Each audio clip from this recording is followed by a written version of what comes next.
Hey everybody, welcome back to the Engineered Angler, and I guess if you have never been on this channel before, I'm the Engineered Angler. I'm a professional engineer and an angler, an avid angler since I was really a little boy. And now I'm just hooked on making tackle, making lures, and innovating new ways to get things done. Today we're going to go over powder painting again and the tools I use, and then we'll go ahead and dissect the vibratory table. I know a lot of people wanted to see how I built it, so we're going to go through it. But first, if you'll remember from that video I did a couple of weeks ago, I showed you 3 methods to powder paint. The first one was a simple, straightforward method where you just take your a container full of powder paint, fluff it up by shaking it, then you open it and take the item you're going to powder paint good and hot and dip it in there. The second method is a method that is pretty widely used, and that's using a fluid bed.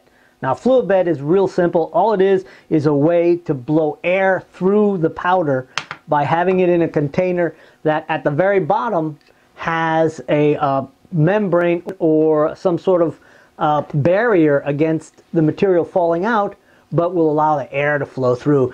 And real typical material is coffee filters.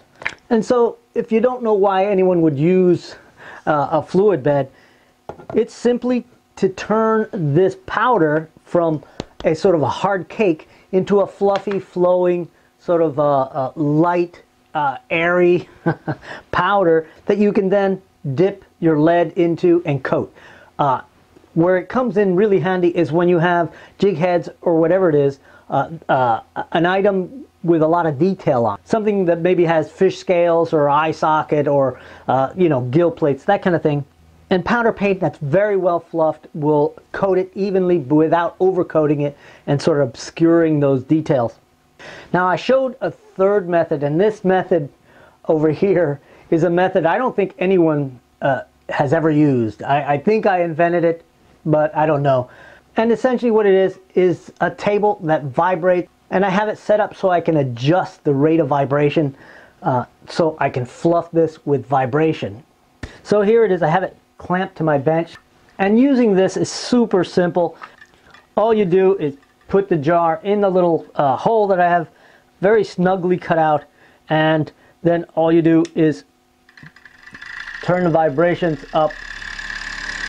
So the benefits of using this machine is that you can keep your powder paint in nice, neat and clean jars, and you can see through them so you know what's in there.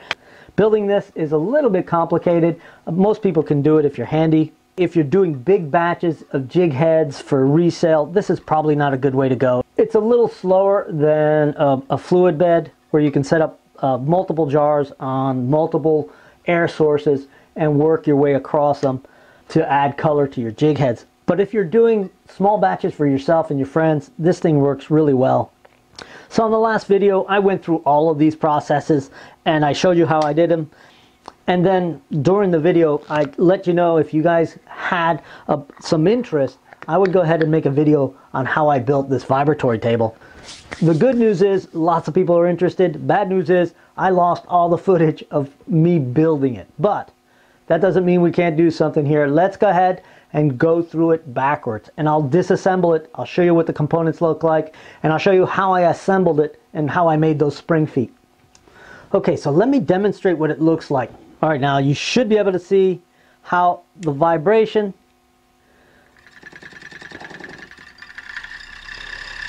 how it gets this stuff flowing.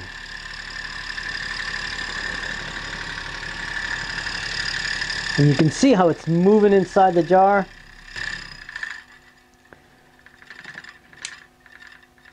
And that fluffy upper surface really allows you to get a nice even coating. So while we're at it, let's go ahead and do a demonstration of an actual powder painting.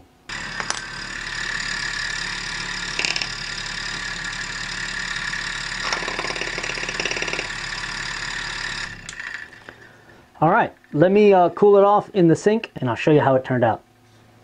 So you can see what a nice finish that actually gives, and it didn't even fill in the hole on the tie-on eye. Okay, so let's go ahead and pull this thing apart. Okay, So it's a pretty simple little device. If you'll notice, the base is just a piece of wood, and I put a soft pad on there to keep it from sliding around. Let me pull it off this base. I simply have it sort of embedded in here with the base screws. And I'll pull the power supply off. It's just Velcroed on. So let's take a look at this power supply. It's just a DC power supply. It's 3 volts to 12 volts. And I'll put all the information for these things in the description of the video, as much information as I have. The chassis for this is made from plastic taken off of just a cheap cutting board. This is a 1/4 inch thick cutting board, and the same thing goes for all these pieces. Let's go ahead and just start pulling pieces off. Now, this jar retaining plate is just another piece of that soft plastic 1/4 inch, same deal. All I did was run a hole saw in there that was almost this size.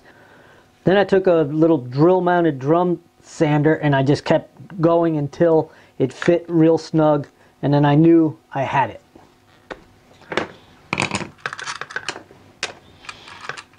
This lower plate is where the motor is actually mounted.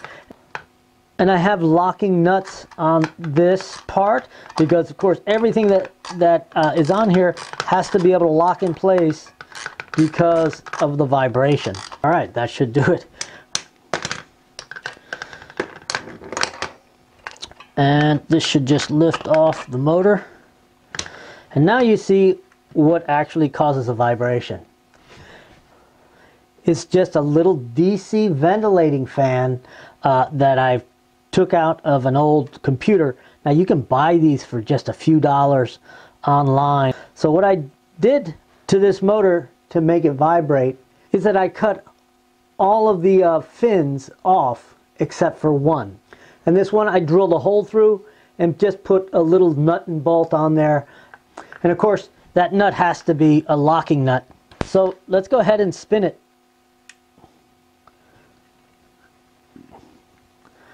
And there you go. There's the source of the vibration. So you have to build it to allow for that vibration. So that means you have to have springs for legs. So let's go ahead and just pull this motor off the spring legs. There we go. So there you go. Those are the spring legs.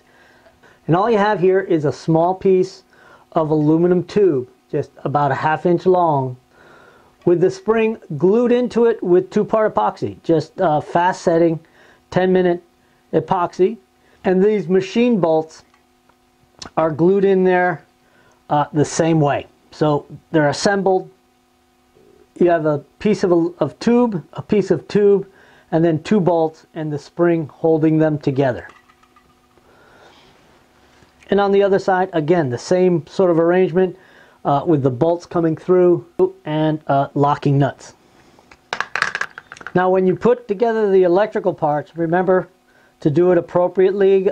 If you don't know how to work with the electrical gear, get help from someone who does. This is DC, so it's very low voltage and very low amperage, so it's difficult to hurt yourself, but it's doable. Here's the label on the back of this little motor, in case you wanted to know that information. Even just in my hand, you can really feel how much of a wobble that little weight puts on it. It doesn't take much. So let's put this thing back together.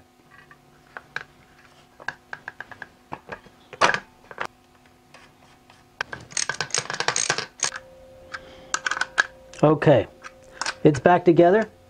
Now when you make yours, I recommend that you do a permanent mount on a board or a plate of aluminum or something.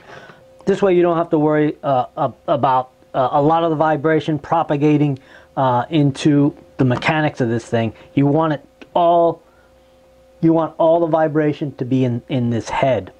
Also remember that the vibration has an effect on the wiring too. So make sure that you have enough flexure in your wiring that the machine can vibrate and allow the wire just sort of to float.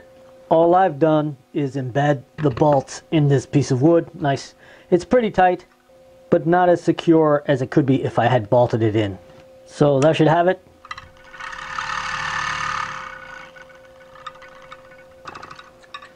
Alright, well, we're back to being functional and ready to rock. But in the meantime, I got all these jump frogs to finish. Thanks for watching, and I hope this was informative enough so that you could build your own. And if not, ask questions. And I'll catch you on the next video.